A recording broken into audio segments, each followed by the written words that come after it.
Deməli, bu yerdə birinci dəfədir dayanırıq.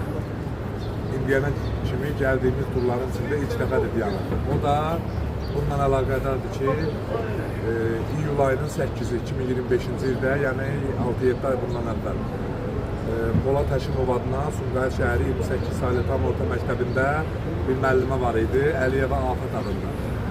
Hansı ki, imkansız şagirdləri təmənnasız hazırlaşdırırdı ali məktəblərə. Ailə də qurmamışdı. Onun bu yerlərdə elə, Mədinədə avtobusdan enən kimi ürəyi tutdu, yıxıldı, əməliyyat filan dünyasını dəyişdi və elə Mədinə şəhərində də Bəqi qəbirstanlığında dəfn olundu. Onun fevral ayının 16-sı dünyasını dəyişəndən sonra ilk doğum günüdür. Allah onun ruhunu şad eləsin. Amin. Ailə də qurmamışdı, anası durur, qardaşları da həmçinin. Allah onlara və onu tanıyan bütün yaxınlarına səbir versin. Həmçinin sizdi, bizdi, nə qədər bizim ata-babalarımız olublar.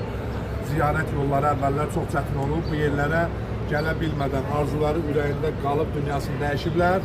Allah afət ana ilə bir yerdə onların da hər birinin ruhlarını şad eləsin inşallah.